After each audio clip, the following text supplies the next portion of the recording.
Skin that smoke wagon and see what happens. How's that for a slice of fried gold? Oh, I'm sorry. I didn't know how this machine worked. It seems to run on some form of electricity. And it was wrong. It was a bad call, Ripley. It was a bad call. Bad call. Some are good for fighting, others for dying.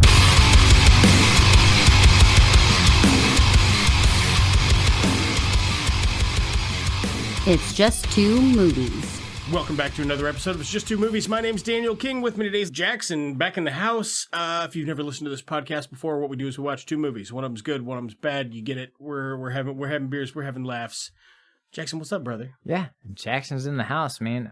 Not much. Working in, it's been good? It's been a minute since I've been here, so Yeah. I'm happy to be back. Yeah, not a ton going on. Nothing new going on. You said you're going floating tomorrow. Yeah, hit the river, That's one of those... doing those hillbilly things. Yeah, one of those Missouri pastimes. we were sitting in the kitchen earlier talking, and you're like, oh yeah, I was out picking some blackberries. I got into some sumac, and sister stepped on a hornet's nest, or whatever the deal was. I'm a fucking hillbilly. Going man. floating tomorrow, and I was like, that's like the most Missouri fucking weekend I've ever heard in my life. So I work in the city a lot, and my job is primarily in the city, and St. Louis. If you're listening and not familiar with the area, we're about hour 20 south of St. Louis, Missouri. Yeah, and what my job entails is a bunch of city people working with me, and they think I'm the most redneck person they've ever met in their life. Not even fucking close. And I'm like, I am the best version of what you think is a redneck. I was playing golf today in Potosi, and Right? this dude rolled up. He's like, "Hey, you boys having a good time?" Well, I was yeah. like, just started cracking up laughing, and I didn't mean to. He's like, "Yeah, you boys, yeah, I tell you what, I'm getting ready to play me a little golf tomorrow. We're having a fundraiser out at." This guy just sounds like fucking Foghorn Leghorn, and it's great. It's charming, but I love it. Like, people don't even know. Like, if I brought someone from the city that had never been down to into our parts, right, right, into these parts down yonder, they'd be like, "What the fuck is going on down here? Get me the fuck out of here! There's too many woods. There's too many fucking weird people.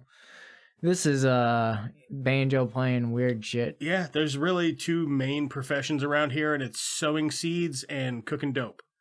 That's mostly what everybody does around here. By the way, meth bad. I don't think I need to say that, but I will. Yeah, it's a given. Don't do that stuff. It's You shouldn't be listening to this if you're doing that. No, it's bad for you. You probably not, or like go to the hospital if you feel like your heart's gonna explode. Maybe it is. Anyway, so we're here to talk about two movies. We switch off picking the movies. I picked this one. I went with... Okay, I want to give you a little background with this movie. This movie is called Meeting Evil. This is from 2012. It's a mystery drama that nobody saw. Never saw it. Now, if you look this up, it's got a 5.3 out of 10 on IMDb, 22% on Rotten Tomatoes, but 76% of Google users liked it. And I would say that's a little closer to what I think. So I remember watching this movie and seeing that it had a 20-something on Rotten Tomatoes, and then watching it and going, why is that a 20 whatever percent? Like, it's not blowing my fucking mind, all right? It's not one of the best movies I've ever seen, but I genuinely think that this movie is worth a watch, and I think that Rotten Tomatoes is full of shit on this one. Well, Rotten Tomatoes is always full of shit. I feel like if you they miss the mark. I feel like if you get 90% of the time. I feel like if they say it's certified fresh, it's usually pretty fucking good. Not always.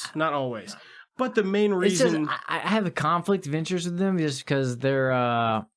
every time I like a movie and they're like, they dog it, and I'm like, fuck you. Right. So it's just like, fuck off. It's not that I think this is the best movie ever. It's breezy. It's a fun watch. It's interesting. And it's not bad. Like, it's not bad. And I tell you this, if you're listening to this show, bet you haven't seen it. Bet you haven't seen it. I bet you haven't seen it. Bet you've never even fucking heard of it. This movie stars Samuel L. Jackson, Luke Wilson, Leslie Bibb, Tracy Thomas, and Muse Watson. Yeah. So Danny threw this movie at me, and I was like, I have no idea what the fuck that movie is. He's like, you like Samuel L. Jackson? I was like, yeah, why not? Yeah, I remember somebody on the show telling me they weren't a big fan of Sam Jackson, and I was like, well, I don't want He's to... in fucking everything. I mean, He's in lots of stuff. He's in literally everything. He's in lots of great stuff, and he's in lots of flops. And I would say he's trying to make money. This is a good role for him, though. Like, I really liked him as this character. Yeah, he fits the role very well. Yeah. So this originally came out March 30th, 2012. I probably watched it about a year later and haven't seen it since then. So I picked this movie completely on my recollection of a movie I watched back in 2013. And I will say, didn't disappoint. I watched it again, was looking at the reviews again, and I'm like, fuck, man, do I just have bad taste in movies? And I watched it and I was like, no, I'm safe. There's some things that we'll come back to it. This is directed by Chris Fisher. Budget for this was $5.5 million. I could not find 5.5 million. I mean, Samuel L. Jackson, Luke Wilson, Leslie Bibb. What? Leslie Bibb and Luke Wilson. Luke Wilson was probably not far off the release of Old School, a couple years. So what year was it? 2012. 2000. Oh, it's 2012. Leslie Bibb was hot off of Talladega Nights. Yeah. Yep. Yeah, okay. And that makes sense. And Samuel L. Jackson is in everything. Strange. I was thinking early, maybe 2000s. When I haven't looked any details up on this movie at all. I was thinking this was early 2000s movie. Yeah. Because do you remember me and you watched the Vin Rames movie with... Oh, with Vin Rames? Yeah, Freddie Prinze Jr. The pool movie. It had the same kind of cinematography. Not. Yeah, there are some kind of jarring camera angles in this. There's one where they're in a car and they're shooting the road, but the road's like directly under the car, and it was kind of, I didn't like that. Like there's some choices there that I was like, yeah, they're not doing that weird. They're not doing that weird filter right. or tilt shift or whatever. It wasn't whatever terrible like that, but in my mind I was like, this reminds me of that Freddie Prinze Jr. movie. Yeah, throwing out some of those vibes. I think one of the great things about this movie is I really love great movies. That being said, I'm not always in the mood to sit down and watch a 2-hour and 15-minute enthralling fucking drama about something that's just gripping. Yeah, sometimes I just want a fun story. This is an hour 29. So simple. It's breezy. This is a breezy movie. It's for free on Tubi and on Prime. It's also free on Prime. I watched it on YouTube for nothing. Oh, yeah. I imagine the video quality was probably degraded a bit, no? Nah, it was pretty good. It had some like Indian subtitles, but I was like, yeah, whatever. Cool. As they say in showbiz, I like to put the onus on the bonus, so that's you. Mm-hmm. What would you tell a friend of yours that this is about, without spoiling it? So this is a thriller movie about a regular guy in a normal neighborhood where he ends up meeting an individual that is on the dark side of society. Easy with the racial commentary. Just kidding. Sam Jackson's the bad guy. He's like kind of scary. There's something a little off about him. Yeah, something a little off, and you're not sure what to think through the movie. But there's, man, I don't know how to explain this shit. You want me to take it? Yeah. Okay. I was like, I can't. Take the reins. I always try to throw it. I always try to throw it at the guest, but I'm happy to do it. Luke Wilson, down on his luck, just got fired from his real estate job. He's married to Leslie Bibb. One day, a scene of just by happenstance, he bumps into Samuel L. Jackson. Samuel L. Jackson pressures him into getting in the car with him, which he does, and then pretty much all hell breaks loose. Yeah, he gets in touch with Samuel L. Jackson, and fucking shit just goes downhill real fast. Now, you learn other things about Samuel L. Jackson, but it seems like for the first 3/4 of the movie, like he's just the devil. Yeah.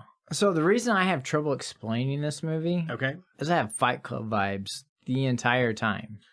Yeah, it does. It does kind of have like an unspoken something's going on here psychologically. And it is because like when they're in the car and he's like, "Oh yeah, hey, thanks, John," and he's like, "How'd you know my name was John?" And he's like, "You told me," and he's like, "Did I?" Well, And then they just kind of gloss over it because he never did. He never did tell him his name was John. Never told him. So you come to find out why later. Right. And I would like to jump into that. We'll get into it, but it's like I had the Fight Club vibe in my head the whole time. I was like, when did this come out? Like, was it before or after? Because I was sitting there thinking, I was like, definitely. Is this Durden? Is this Tyler Durden over here? I was like mixed in my head, like, what's actually going on? So the movie kept me connected. Like, it's a breezy movie. It kept me connected to the story because I wanted to know, like, what's actually happening. There's just not dead. There's not dead time. It's fast. You know what I mean? It is fast paced. Yeah. I mean, we'll go ahead and get into it. So let's go ahead and rate it, and then we'll do full tilt spoilers the rest of the time. Okay. Yeah. Okay? If you had to give this an amount of thumbs, no less than 1, no greater than 10. But they are like... Are they gorilla thumbs? Let's just say they're... Gorillas have thumbs. Yeah, gorillas have thumbs.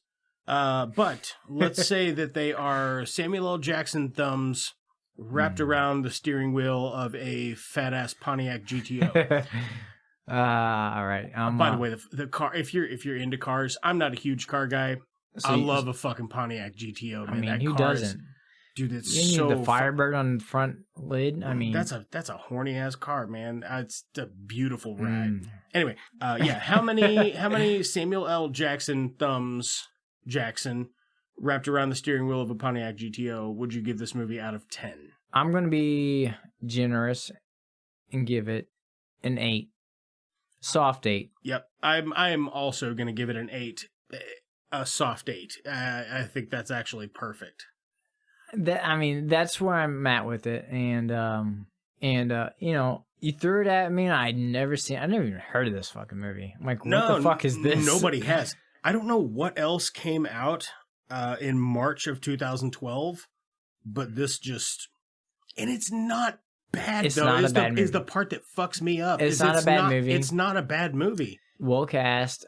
I mean, we can talk into what they could have done better, but yeah, it's For $5.5 million, they spent all their money on Sam Jackson, Luke Wilson, Leslie Bibb, and a Pontiac GTO. That's where the entire budget went.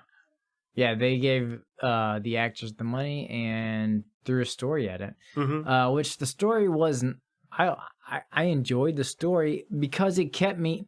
Like I said from the beginning or earlier, I was at a point where I was like, is this a Fight Club scenario? Right. Am I looking at Luke Wilson as, you know, does he have a split personality? Right. And Samuel L. Jackson is his alternate personality. I Because he's always like, be a man. For not even 3/4. 90% of the time, I'm like, all right, it's going to come out. It's going to come out. He's a split personality. Nope. And we'll get there. That's probably the biggest spoiler for the whole movie. And actually, I might just leave it out. So people watch it. We'll cut it. It's free on Prime. You know what I mean? There's a spoiler. It's definitely got some weird fucking vibes in it. You're not wrong. I thought he was the devil because he knows. You don't know what to think. He knows things he shouldn't know. You know what I mean? But you find out there is a reason for it. Anyway, Luke Wilson lives in a shithole town. All his bills are past due. He's got a foreclosure notice on the front door. And he got a fucking nice ass house though. He's got a great house. Sam Jackson, his wife, they have a little bit of a disagreement. His wife leaves with the kids, and he's like, "Fuck." And then Sam Jackson knocks on the door. He's like, "Hey, my fucking car stalled in front of your house. Can you give me a push so I can pop start it?" And fucking so Sam Jackson, Wilson's pushing the car, as hard as he can for like, I don't know, 30 yards. A long and he's time. like, "Hey, can you pop the clutch, motherfucker? What are you jump doing? The clutch, motherfucker." And he's got his foot on the brake. Yeah, he's like, he's like just lightly kind of tapping the brakes. Nah. Like, okay, and then he blows. It backfires. Turns it on, backfires. It burns Wilson. Burns a hole in his pants. And At burns first, his I was leg. like, "What the fuck's wrong with him?" Like, that hurt him. Yeah, and then you see it, and you're like, okay. I guess if you were probably right next to a muffler when it backfired, it probably would give you a pretty nasty burn. So I don't think I'd hop in the vehicle with him. Jackson's like, well, man, it's the least I can do. Let me take you to the hospital. But by the way, let me set the scene. Jackson is so sharp dressed in this. Yeah. I'm not a big like fashionista, but that like pinstripe suit with the red tie and the hat, he's looking baller as fuck. And in his nice ass car. Like you can tell he's a kept man. The first thing you notice though is he is out of fucking place. He's way out of place. Yeah, he looks like you're in the burbs, bro. Like it looks like he dropped out of a fucking swingers club in the 1950s. Yeah, it's he does look out of place. So immediately you're thinking, what's off? And Luke Wilson. I'm about to say Owen Wilson. You're like, dude, do you not see what everyone else is seeing? Something's off, and he's just like going along for the ride. Mm-hmm. Well, I mean, he just got fired from his job. Yeah, and it's the middle of the day. Huge fucking house. He's got a pool. He's about ready to build. It's like 1 p.m. and he gets home and he's drinking. Yeah, he's like having a scotch. This sucks. He's like, it's like, so kind of set the scene. So 2012, the movie starts, right? Or yeah. So right after the financial crisis of 2008, 2009, subprime mortgages, all that bullshit. Housing bubble popped. And you could almost see why they set this movie in that spot and see why someone would be down on their luck. And oh God, there's another really great movie about the housing bubble popping.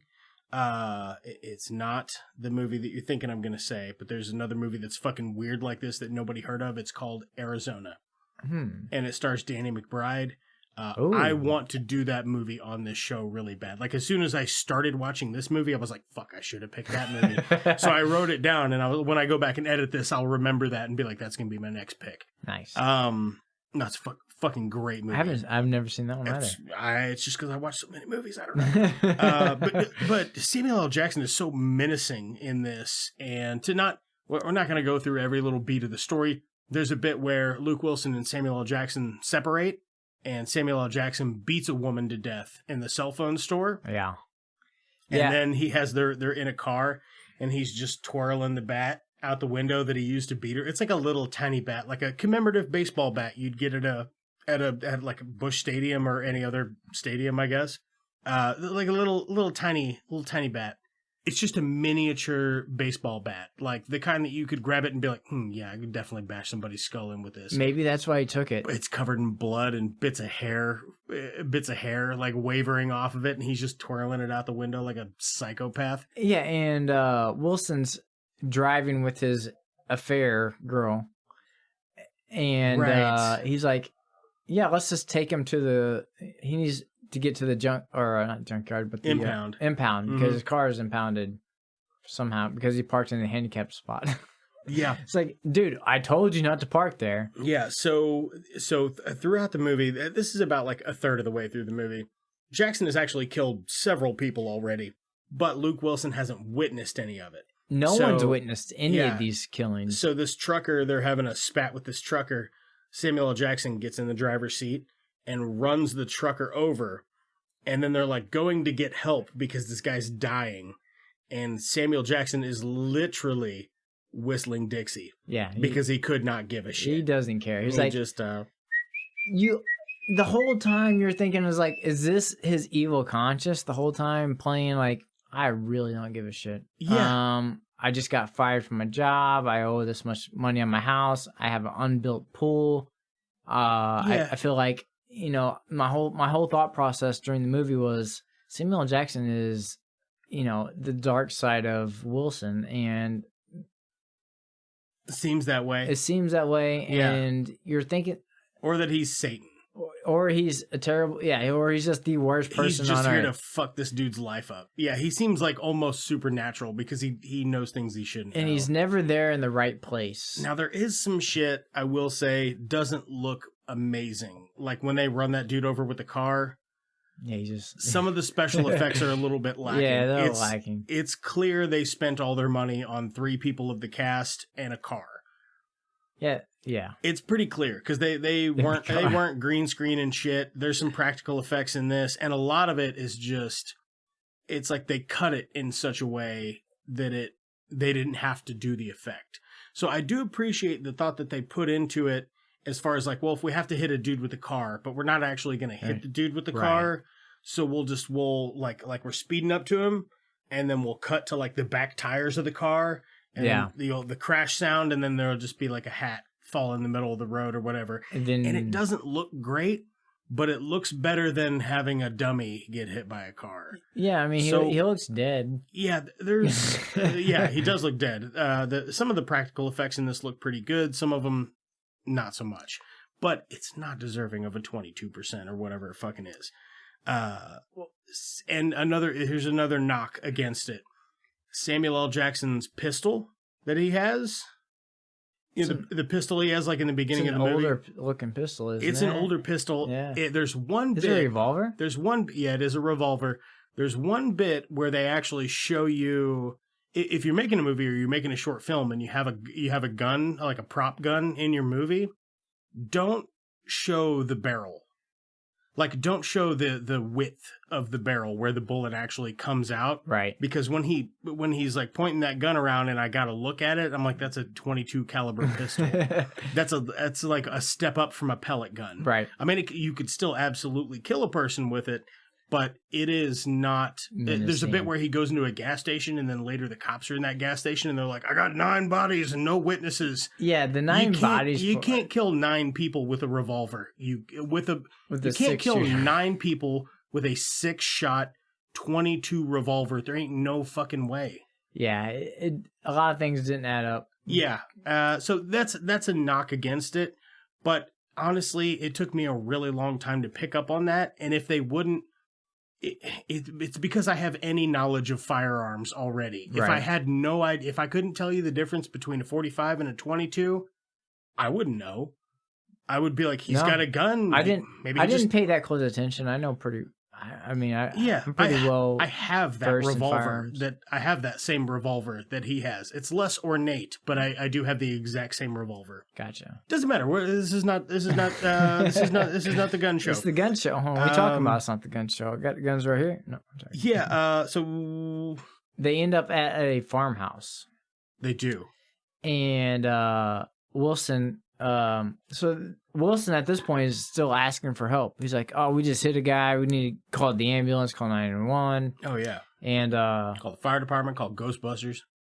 This is like a rundown. Like, I don't even know what it is. It's not even a house. Like, who would live in this place? This is like a barn with a telephone line. It looks more like a barn that has some comfortable amenities in it, but then it looks like a house. But you know, man, post Great Depression era, a lot of people lived in places like that. So yeah, I guess so. And Wilson calls, calls for the police. He's like, I need there's a body on this street. Oh yeah. He needs attending to. And then he hangs up angrily, and they're like, well, that's odd. Why would you hang up? Like, they say something where he's like, there's a body on the street, come get him. And he hangs up, and it makes it seem like it's like he doesn't give a shit. Well, it's what happened there, and it happened really quick. And I actually got a little distracted at this point in the movie, so I had to take it back and listen. When Luke Wilson's on the phone with the cop, you hear another lady pick up the phone. Oh, right. Because there is somebody in the house. Yeah. Although they went into this barn house and were like, hello, like for an exhaustive amount of time. Yeah, they kicked down if there was anybody there, they would have been like, hey, what the fuck are you doing? Yeah, they kicked down the door and nobody answered, and they're like, eh. Yeah, exactly. So what happens real time is Luke Wilson stops to make a phone call. Sam Jackson's still walking through the house. He finds an old lady in there.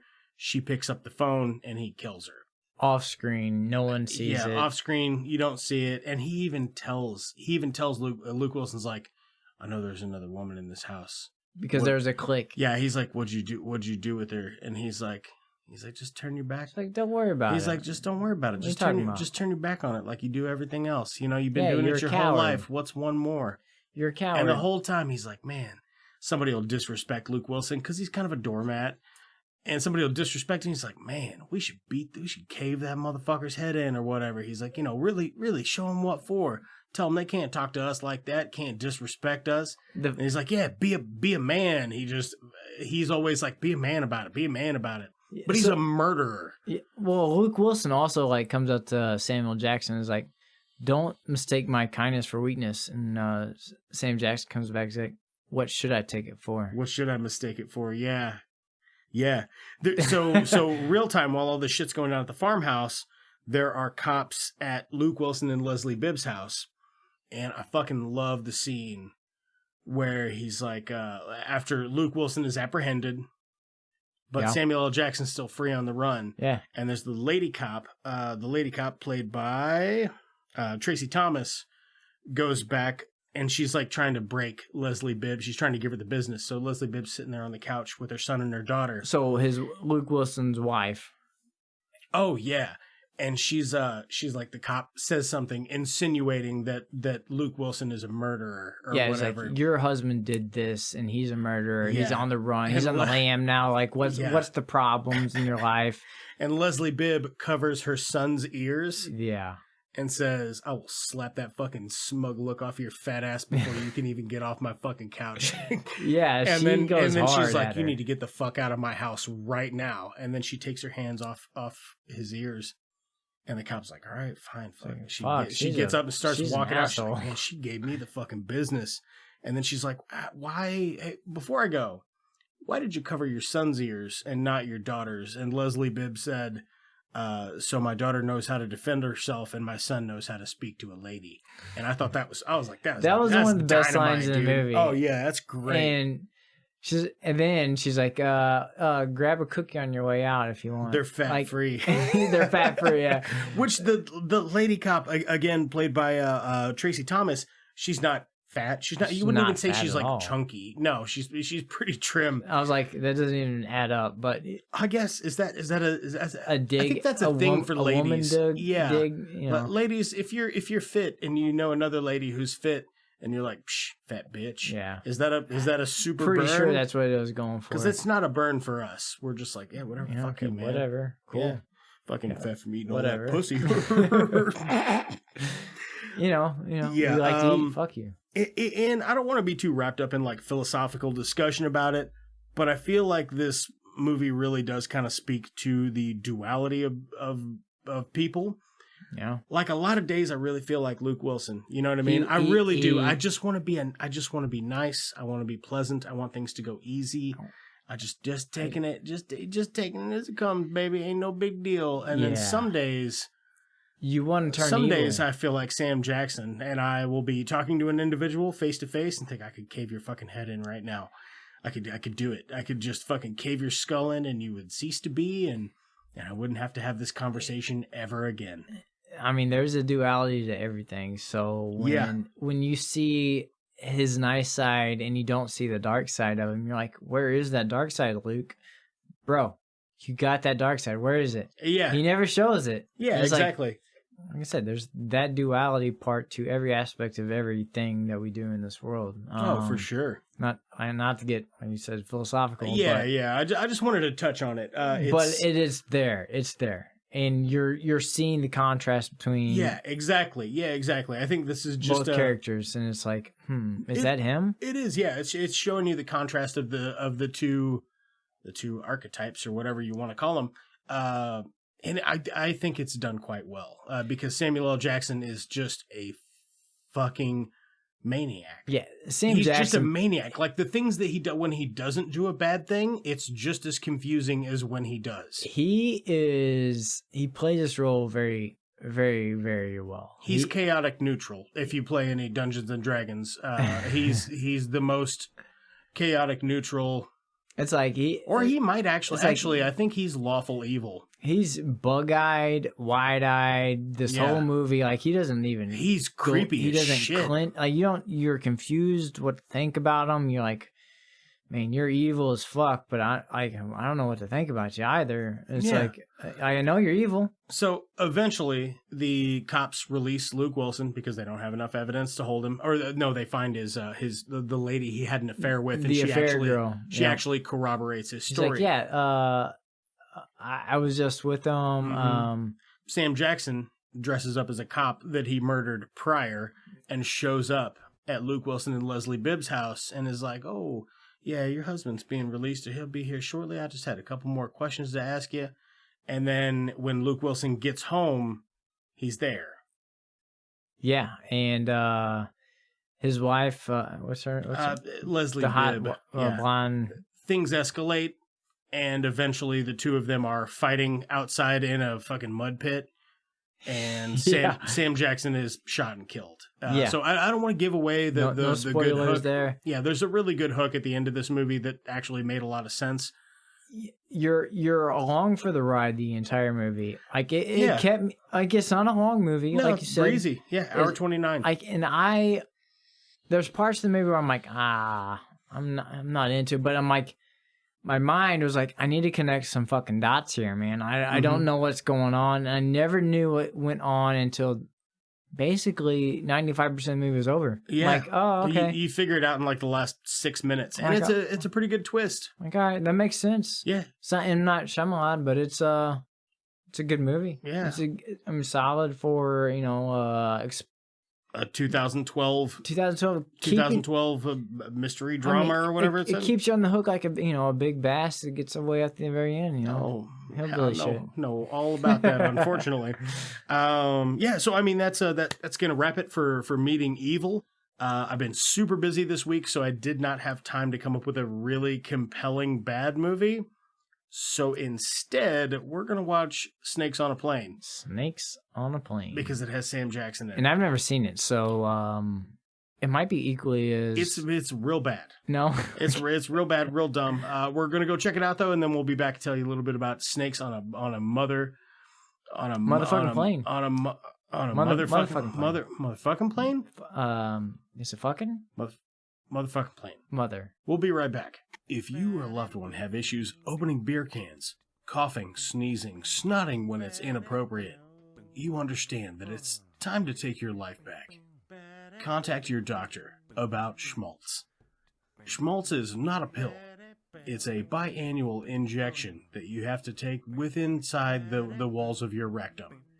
Schmaltz should always be administered by a doctor or by your local banker.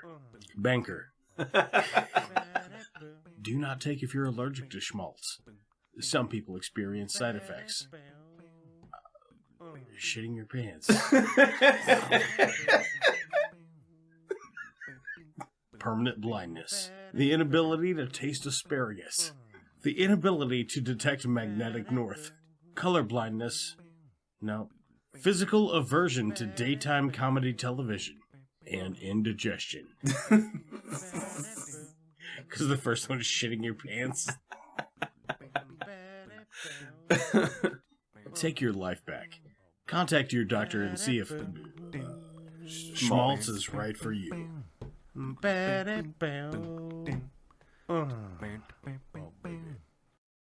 Special thanks to Brad Sexton for our jams. Please check out his latest project at suns.bandcamp.com. That is sunds.bandcamp.com. Thanks to Lamplighter Productions for our artwork. Please check out more of their stuff on Instagram at lamplighter_productions_IL. First time listener, we're anywhere podcasts are found, but if you don't subscribe to any of those services, listen to the show for free on our website. It's just the number 2, movies.buzzsprout.com. That's it's just 2movies.buzzsprout.com. Want to get in touch with the show? Email us at itsjust2movies@gmail.com or find us on Twitter or Instagram at itsjust2movies. Want to support the show? Great. Leave a like, comment, or subscribe on whatever platform tickles your fancy. So anyway, back to the show. Fucking Snakes on a Plane. Are we on? Yeah, we're on. We're back, baby. Snakes on the pod. Snakes on the pod. That sounds genuinely terrifying. Yes, we're back. We just finished Snakes on a Podcast, and Snakes on a Plane. Yeah. Yeah, if you've ever seen Snakes on a Plane, we're probably going to gloss over it pretty quick because it's pretty popular film. We'll hit the highlights. We'll hit the highlights, and then we'll just bullshit a little bit. I have never seen the movie before tonight. Yeah, it's a first time viewer. I would say probably 80% of the people out there probably seen the movie. I think the thing is they really hyped up Snakes on a Plane like it was going to be fucking awesome. And then everybody went to go see it thinking it was going to be fucking awesome. Man, and instead, they got their money stolen. Instead, they went to a theater and watched Snakes on a Plane. So it does have some highlights. It is a lot of fun, but it's not It's not like a suspenseful action. Oh, man. I don't know. Here's a little bit about it. We'll get more into it. All right. Snakes on a Plane is a 2006, 5 years after 9/11. Bold move. 2006 action thriller, hour 46-minute runtime. You can check this out on HBO Max if you have it. If not, I'm sure there are plenty of places that have it for free. Your local, corner store. Oh yeah. Right, you probably picked this one up at the Dollar General. It's got a 5.4 out of 10 on IMDb, 69% on Rotten Tomatoes. It seems generous. 69. 82% of Google users liked this movie. Released August 18, 2006, directed by David Elias or David Elise. Yeah, Elliotness. Story by David. I'm not doing that. Budget was $33 million, box office $62 million. So this made money. Obviously, everybody was excited about it. I was excited. Remember when this came out? Yeah. Everybody was like, "Snakes on a plane, man." Can you imagine? Can you imagine that you're on a plane, but there's fucking snakes? And roll credits. Yeah. Yeah, that's pretty much the movie. We were laughing about some other stuff. Like, we'll come back to it. Snakes on a Plane, man. So, quick synopsis. So you're really good at explaining bad movies, and this was a bad movie. Yeah, I got you. So I didn't follow the entire time, which I'm very bad at following bad movies. I think maybe one or two bad movies I followed, kind of up there with the bad ones, where I'm like, it's not great. I'm a little scatterbrained with what the storyline is, because I don't know if like the first two guys were federal agents, and then guys going to witness protection. There's probably some diehard fans that like really love this movie. They're gonna hate it. that I have no idea what happened. It's I don't know. It's fun. It's definitely got its charm, but it's not great. Right. You know what I mean? It's not.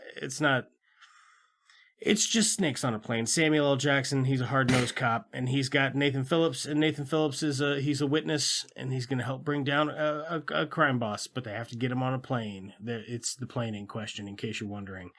It's two stories. Yeah, it's a cool plane. It's like a mansion plane. Yeah. It seems like a really nice plane for 2006. Like Scarface live on that thing. I mean, there's some other people in this. I'm not really going to go over the cast because the other people that are in it, like Kenan Thompson, he's in it. He has a very minor role. Or is it Kel? No, it's Kenan Thompson. Okay, I don't remember. Bobby Cannavale's in it. Yeah, might be that's the Asian guy, or not the Asian guy, the Italian. Yeah, he's the Italian. Yay! Yeah, that's about it. David Koechner's in this briefly. He's the other pilot who's like, "Hey, honey, show me those titties." Yeah, so he really highlights the other half of the movie, which is sexual references. Yeah, so there's just a terrorist. It's not a terrorist. It's the mob guy. He gets a bunch of snakes on this plane. And then he has them spray stuff with pheromones, like Hawaiian leis. So people are wearing the leis and there's snakes on the plane. The snakes want the pheromone. They want to bite it and fuck it or whatever. And like they burst out of the cabin. Yeah. Yep. That's it. That's the movie Snakes on a Plane. Good night, folks. I can't do it. I'm trying to explain, but it's like how do you make a whole movie out of this? And they drug this thing on. I don't know. This does kind of drag on a bit for me. It's got some slow points. Like if you're at a pitch meeting, you're like, all right, we've got Samuel. He's gonna he'll be a hype man. Oh yeah. And I don't really have a story, but how about spitballing snakes on a plane? There's not a whole lot going on. I love it. He's got to turn on the oxygen at some point. The AC gets hot. They have to turn the air back on. And makes sense. He'll end up helping fly the plane at some point. Oh yeah. And he'll be just hyped the movie the whole time. Yeah, that's it. And what can we make out of that? That's it. You can make a movie out of it. We can make a movie and make money. Oh, hell yeah. And then story comes last. And we'll CGI most of the snakes. CGI look good. There's a couple of real snakes in the movie. I think. Maybe. It looks like. It's close. I have no idea. Some of the CGI snakes do look pretty good. Some of them look pretty bad. Yeah, the bigger ones I think look bad. Yeah. I don't remember all of it. I know like the pit viper looked pretty cool. Yeah. Like show the scales pretty good. They have some cool snakes in this. If you're into snakes, you can kind of play spot that species. If that's your jam, I found a couple of fun ones in there. Spot that species. Spot that species. How many animals can you do that with? A lot. My daughter likes animals, so we do wildlife identification stuff. Spot that species. Mm-hmm. We can do it with dogs. Yeah. Dogs, snakes, insects, spiders, fungus. I'm pretty good with fungus. Trees. I'm not so great at trees. Grass. I can do a couple of them. Weeds? Yeah, there are some grasses and weeds that I know. Species. Yeah, yeah, it's fun. We're actually growing like 6 or 7 species of tomato in our garden this year. Spot that species. New episode on you the like podcast. It? You're into that, huh? Like spot that species. Sounds good. It's like, all right, what beer you got in that fridge? I'll spot that species. What we got? We got kind of a all right. hodgepodge We got in here. hodgepodge. I kind of loaded front tonight with a Bud Light. Had some extra ones in there, and then what we got? Busch Light. Some flavorful cans. So sorry, that's just Busch. Damn. Sorry, Busch. Get you next time. Yeah, sure. I'm gonna say there's a mango fruit looking thing in there. There is. What we got? That's one of Alicia's. It's like a Corona guava cocktail thing. Ooh, Corona guava. Speaking of, I've been watching Narcos Mexico. Brushing up on my Spanish. Like the whole thing's in Spanish, I think. And okay. Yeah. Oh I shit. feel like I'm getting really good at like speaking Spanish, but I'm not. Yeah. I'm really not. I've thought that too before, and then I strike up a conversation with a Spanish speaking person, and I find out that hablo español un poquito. Uno más cerveza, por favor. They did make a really sequel work. to this though, called Snakes on a Train. That's a thing. So yeah, we were going through what else? Snakes on a submarine, snakes in space. It'd be pretty terrifying. Yeah, Snakes. I can think of other things that would also be like. It's just the claustrophobia of it. Maybe all. things that wouldn't kill you, but that would like really make a 5-hour flight feel like an absolute nightmare. Like babies on a plane, because there's a bit where there's one crying baby on the plane, and you can tell this dude's about to lose his shit. One guy. I thought about like, what if you and your friends were just going to fly to Vegas, but for some reason the whole plane was full of babies. It was just you and like 2 of your buddies going to Vegas for whatever reason, and you're on a plane full of babies. Who would you kill first? Of the babies? Of your friends, I guess. Oh, I would dispatch them non-discriminatorily. Okay. Yeah. Or would you jump first? Like, fuck this, I'm done. I don't know. Is there a chute? Like, can I jump safely? It's a whole movie. I have no idea. If I can jump safely, I'm jumping safely off of a plane full of babies. It's like, it would just be a nightmare. It's maybe because when my kid was a baby, they were a very good baby. Like, didn't do a lot of, I'm pretty sure a baby's cry is to annoy you, to get you to do something. It is, yeah. It's psychologically. It's at a particular frequency where we're more unable to just drown it out. It's like it's meant to like trigger that emotion of fucking quit, please, or I'll have to feed you. It fucking works, yeah. Yeah, that's why your eyeballs don't grow. That's why babies are so cute, because it looks like they have abnormally large eyes. Well, they have regular sized eyes. Everything else is small. So big eyes are huge into the cuteness factor, which we turn into an instinctual thing to like want to protect because it's cute. So it can cry, so you want it to shut up, but you don't want to harm it because it's cute. And that's how babies work with mammals. That's how koalas work. Yeah, it's on Stuff to Blow Your Mind. They have an episode about cuteness and its psychological effects. It's really interesting. Are koalas on there? Maybe. Fuck, I don't know. Hey, there's like a animal in Australia that always smiles. Koala's not a bear. Oh, yeah, you're thinking of it looks like a capybara, but it's not. But like, it's like you can't hate it. I think it's a self-defense mechanism for koalas or that capybara thing. Yeah, that little. It's not a capybara. It's a different email. But email, it's a it's a different at you. email. It's a different animal. It's like a penguin. I can't recall what it's. Is that penguin? That was like a little mammal, a little four-legged mammal, a little quadruped mammal. But it's smiling. I don't know. I just remember the smile. It's just like looking at you. Like, you can't be mad at a wombat. It's a wombat. That's what it is. Is a wombat like? Is it a bat? No, it's a mammal. It's like a rat, but much larger and without a tail and from a different phylum. I mean, we've been talking about all kinds of stuff like snakes on a plane. That's a thing. Babies on a plane. This guy. Yes, that thing. That's a wombat. You cannot be mad. Look, he's got his arms crossed. He looks like a Pokemon. It is a Pokemon. It looks like a real world Pokemon. They're just fucking adorable. What's it called? A wombat. Oh, it is a wombat. That's the actual name for it. Yeah, that's what I was saying. I remembered the name of it. Yep. Pretty fucking adorable. Look at this guy. It's got fucking a grin. It's got big old cheeks. Like it's hiding fucking acorns. He looks in there. like a cartoon character a child would draw. It's got acorns in his fucking mouth. It's like hoarding for the big winter. Old fat puffy cheeks. Yeah, it just looks like a little chubby mousy looking thing.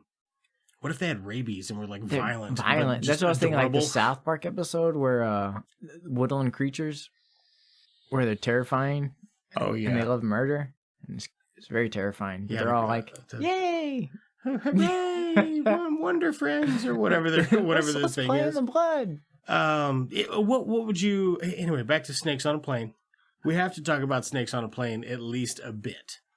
I just feel like everybody's seen it. I know that you didn't see it though. So tell me, what did you think about it? Like, man, having just watched Snakes on a Plane for the first time, that's probably like the 5th time I've seen it. So for me, I wanted to like kind of compare it to the just recent Samuel L. movie I just watched. Yeah. And I really wanted to think, all right, this movie's going to be better. Oh no. I was like, all right, it's going to be better. I'm going to go high hopes. Snakes on a Plane is going to be a better movie as a bad movie than the good movie. Yeah, it's been so long since I watched it. I'm like, I wonder if like the structure of the movie holds up and maybe just the effects were bad because it's been a long time. And it really disappointed me. Yeah. So it got very very bad, very fast. Yeah. Like it took the premise, like a short story, mm-hmm. and then shot like early. Yeah, it did. I will say, because you were curious, we're like, wow, how long would that flight be? Because they're going from like Hawaii to LA. Yeah, so they did time it out a bit. Hawaii to LAX, and turns out it's about a 5-hour And flight. they turned on a bomb of a snake halfway through. They had snakes in a crate on a plane, and then the crate had 2.5 hours into the 5.5 hour flight. It's like halfway through, you're gonna fucking throw snakes on this. It can't turn back. It had a fucking timer on the fucking snake box. So that blew. Was thought out. That blew, and then there were a bunch of snakes in the snake box, and they all got out, and that's what's up. And there was some good looking people on the plane. Yeah, no shortage of good looking peeps up on that. I mean, they're flying from Hawaii. So, I mean, you would think they're all, I don't know. Hawaii not, you know what I'm saying? Yeah. Hawaii. Hawaii. You ever been to any place tropical? Oh, yeah. I never have. Well, Mexico. Is that tropical? That's tropical. I would say that's very tropical. I would say it's at least kind of tropical. Yeah, I would think that's a tropical I'm going region. there in about a month and a half. Oh, yeah? I'll report back. Okay, nice. Again. I've never been any place tropical. Anytime I'm like, they're like, well, where do you want to go? I want to go to the mountains. I love the mountains. Dude, tropical's where it's at. Yeah, good stuff. I plan on going. You can just walk around naked. Huh, okay. That sounds I mean, right. you can feel pretty good just walking around like, the weather's perfect. Can I shit myself? Why not? I mean... Yeah, I guess. If you're just naked. You expect... What, you never seen a guy shit himself on a nude beach? Get out of here. I mean... It's better than being cold and shitting yourself. What else on a plane? What else are we saying? Ticks on a plane? Ants. We talked about ants. Ants on a plane. Ants on a plane would be fucking maddening, bro. Like, because they'd get in everything. What if the time bomb was like flowers that all blossomed at the same time and you're really allergic and you just had to scratch your nose? Fucking wicked allergies. You sneeze for 5 hours. Actually, sneezing for 5 hours doesn't sound bad. Actually, I bet after like hour 2 or 3, you'd be like, God, my fucking back hurts. You know what I'm saying? Oh man, but what if like constantly just like scratching your or like rubbing your eyes, rubbing your nose, like Oh yeah. I could get annoying. Slam back a Scotch and Benadryl, and What if there's like we're talking about hornets on yeah, a plane. no, not just hornets, because hornets would be just too regular. Like put a hornet's nest kind of all over the place. Oh, you flick one and then you fucked with the wrong one. Yeah, then they all respond. Those fucking, what do they call them? Murder hornets? Those big, I don't know if they're like Japanese or some sort of Asian hornet or whatever. Crazy ones. Dude, they are fucking Yellow huge. jackets. They look like fucking yellow jackets, but the they're size like, of monarch butterflies. I mean, that would humongous. kill me.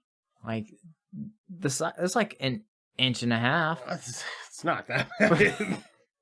He was pantomiming something that's like 18 inches, so they're not that big. I mean, it's pretty big. They are big, though. To have a thing with a stinger, I'm like, that's a meaty fucking, no thank you.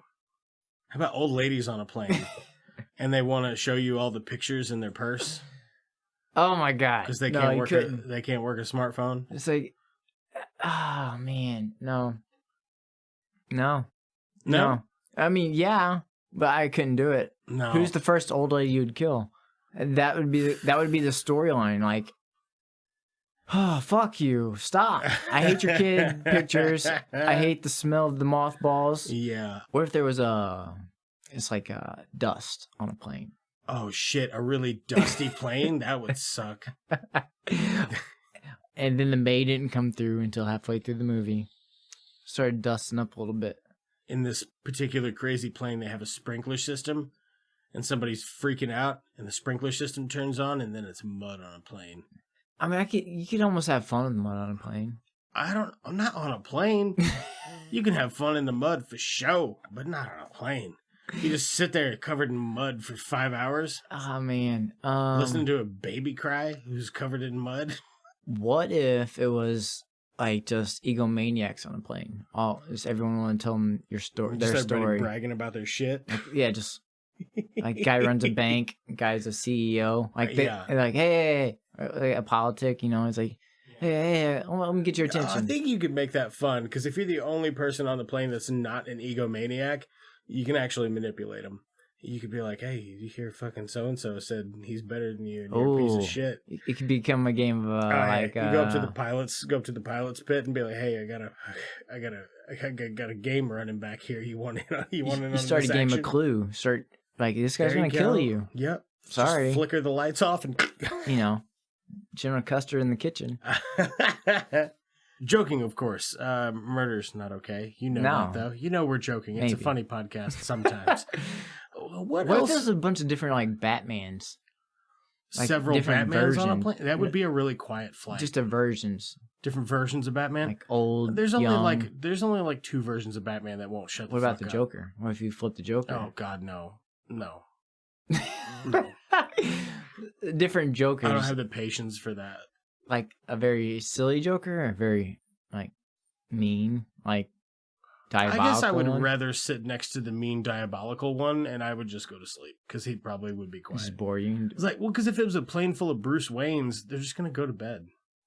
They're just gonna sleep. It's a long flight. They got to beat somebody's ass when they get to where they're going. They need the rest. But what if they want to tell you their story, and you're like, I would listen to a Batman But what if you story. didn't want to listen to it? Like if you're just annoyed, look, like you just broke up on a date or something. Oh yeah. And now you're on a plane. If I had to sit on a plane with a Batman, okay, Batman's on a plane. Okay. Which Batman would you want to sit next to, and why? Oh man, I would like to sit. I'll do mine. Give you a frame of reference. I mean, it's gotta be Michael Keaton. I would pick. Oh, I was going to pick a comic book version of Batman. Okay. I was going to pick the original Dark Knight run from like the late 90s, early 2000s. You're out of my depth on the characters. Bruce Wayne's like in his late 50s or early 60s. Like he's an old man. Okay. And he's tired. You know what I mean? He's fucking tired. He's like, fuck That's this. the Batman I would want to sit next to, because if he wants to share a story, it's gonna be so good. Yeah, it's going to be his best story. Yeah, and also if he doesn't want to share a story, he will shut the fuck up. I'm like, all right. Because he's exhausted. Yeah. If he said anything to me, I would just be like, I fucking love justice, man. I love that you are the knight. That's great. He would probably have some horror stories. Oh, certainly. But he would never talk about it. No. But he'd also have stories where he's like, threw this guy off a building and made him talk. That run of Batman, he would absolutely murder people. It wasn't like where he's like, he just knocks everybody unconscious. He's done with that shit. He's like, all right, fuck this. Yeah. You're all going down. Oh, yeah. It's called Batman Dark Knight Triumphant. That's a cool version of Batman I'd like to see today in a movie. Yeah. That'd be pretty cool. Yeah. Yeah, no, it's a great run. It's interesting. He'd be a fun Batman to sit next to on a plane. Yeah. And if there were snakes, I feel like he'd probably take care of it. Would there be different Bruce Waynes on the plane? Well, yeah. Of course. Right. But that'd be a different conversation. Like, if they're all not Batman. That's true. I think we're talking about Batmans on a plane, though. Right, but I'm just saying, like, what if they weren't Batmans at the time on the plane? Like, they didn't get in the outfit. Oh, they're Bruce Waynes? They're all Bruce Waynes. Bruce Waynes on a plane? Yes. Wayne on a plane. Like, are they trying to hide their identity? I don't know. Those or are two they separate like things. they want to like tell their secret? Like, hey, you're the only non-Bruce Wayne guy here. Come here. Yeah, I would still rather sit next to the oldest Bruce Wayne because he will still just be tired and mind his own business. What if there's like a middle-aged Bruce Wayne? This is like, I got something to tell. I got something to say. Bruce Wayne that's my age, I have nothing in common with. Except for that we both like to see justice prevail. That's the only thing we have in common.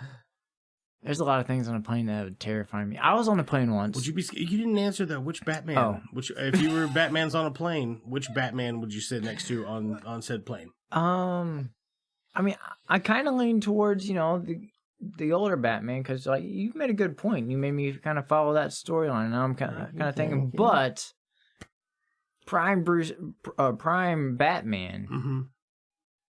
That'd be kind of scary. Like, you'd kind of be a little terrified, but like, all right, what's going on here? Yeah, he's well, I mean, you're not like, Mr. J said I gotta bash your head in. You're not trying to fight him or you're not trying to fight him, but you're also like... You're just a citizen. Hey, can you tell me a story? Like, he's not offering to tell, but like... Yeah. Hey, what happened in Gotham? Yeah, what's up with Come that? on. Tell me a little something.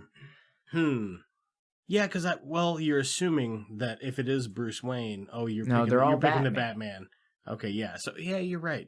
Prime would be cool, but it's like fucking sticking to my guns with old man Batman. Like, what happened to Harvey? Because old man Batman, he's already been Batmaning about since his 20s or whatever. Yeah, but he may not give you the grit and the dirt in the story. He'll give you the because grit. you forgot. Or what if he's too old and he's got Alzheimer's and he'll be like, you remember he's that Muhammad time? He just Ali. tells you the same 5-minute story for 5 hours. Man, I feel bad for this guy. Yeah. This kind of sucks. Right? Yeah, just a little rattled up top. Like, oh man.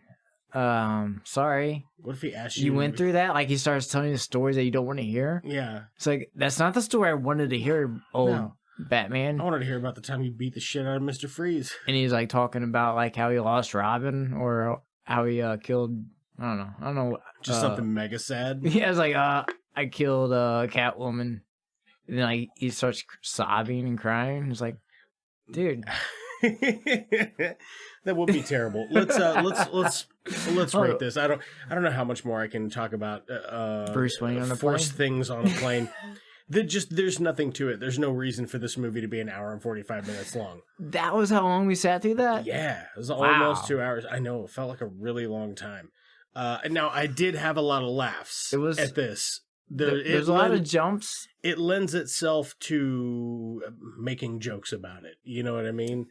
Yeah, but you have to sit through a movie to make jokes. That's true. It's like you could just write a joke about it. Everybody's so horny on this plane.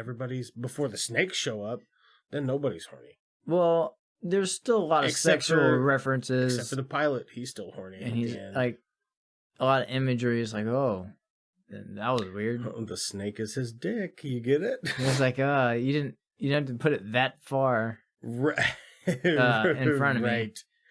Right. And the just dangling the snake. Yeah, the low hanging fruit award goes to Snakes on a Plane. As low hanging. Yeah. How many snake thumbs would you give this out of 10 snake thumbs as a bad movie? Man, I'm terrible. I've always said this. I'm terrible at rating bad movies. Bad. I'll do mine. Okay. I'm gonna give it a 7.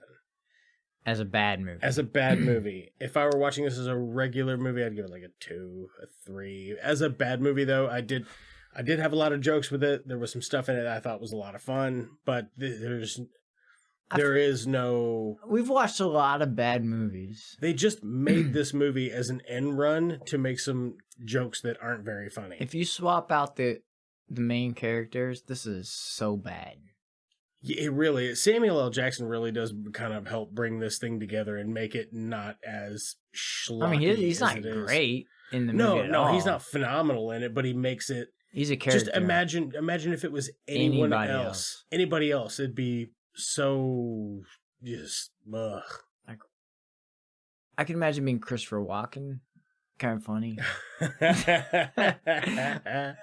There's your recast. Replace Samuel L. Jackson with Christopher Walken. He'd be like, "Wow." He's just. I can't do a good Christopher Walken. He's just. But all these snakes. He's just upset the whole time. He's just like, "Oh yeah, are you kidding me?" You know, kind of the. Whoa! You talking to my snakes all wrong? Yeah. You talk to my snake again. I have to hit you in the head. Stab you in the face with a soldering iron. I'm gonna grab beer. 2 seconds. All right, how many snake thumbs? Snake thumbs. So yeah, we've watched a lot of bad movies. We have. I've enjoyed a lot of bad movies. I'm gonna have to go 4.5. 4.5. Okay. Like, there's bad movies that you have fun with, right? Oh yeah. This one I had fun with. Didn't do that for you? It was just redundant. Like, at a certain point, I don't know. Okay, so now I'm still talking about it. That's what trips me up. Yeah. We'll be talking about it all night, I'm sure. Like, there's so many premises, like, just play with it. Yeah, you really could. What about coyotes on a plane? That wouldn't be too bad, actually. Or like fleas, but they brought fleas. Fleas on a plane? Fuck. And there's, like, hopping on you. Chiggers on a plane? Dude. So, some people don't know, chiggers aren't... They're little bugs. They're not synonymous with mosquitoes. We have them here in the Midwest. They aren't everywhere, but they are little blood-sucking insects, and they are the fucking worst. Really, they are the worst. They are the worst. You should get poison ivy and rub on it because it wouldn't hurt it. Yeah. No. It sucks. Chiggers are straight up the worst. All right, I'm going to bump this up to a 6. Because I mean, it just leads. It's almost like a thought experiment. All right, other segment of the show. I'm gonna put the sting in.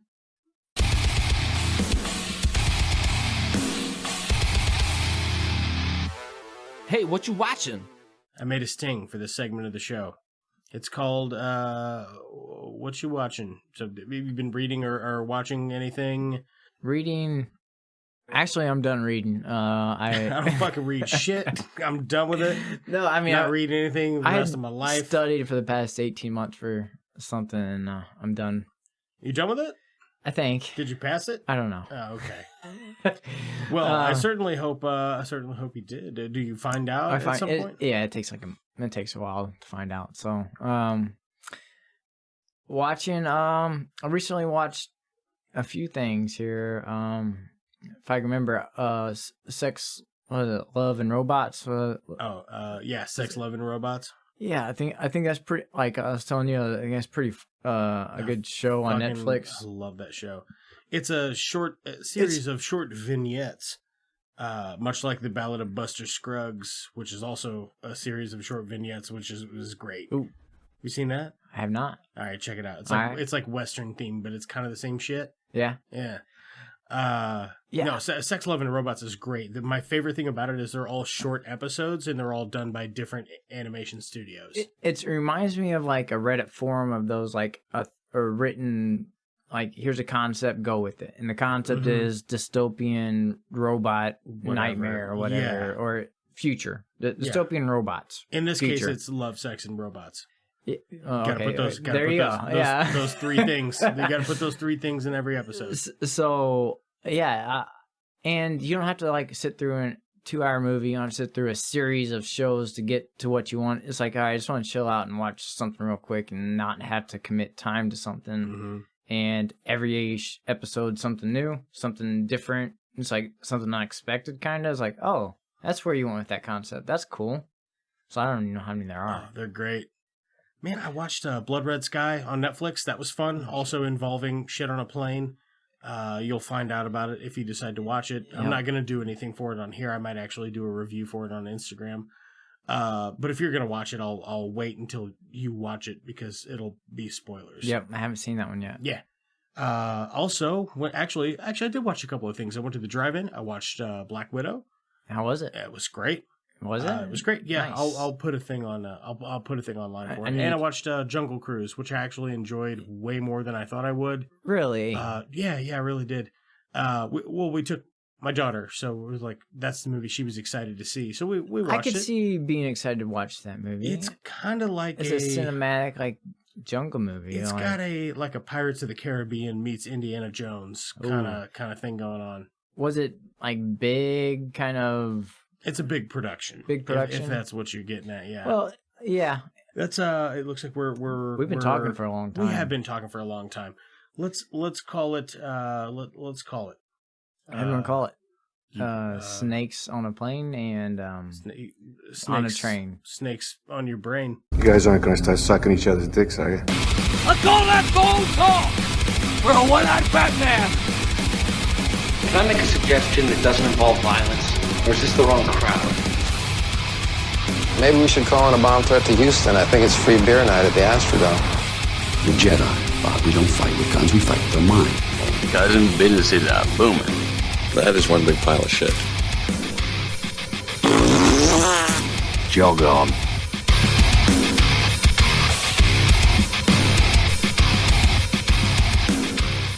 It's Just Two Movies is a production of Blue Cheese and Bacon Studios and can be found wherever you get your podcasts. Daniel Craig hates playing James Bond. And That's what makes him great at it.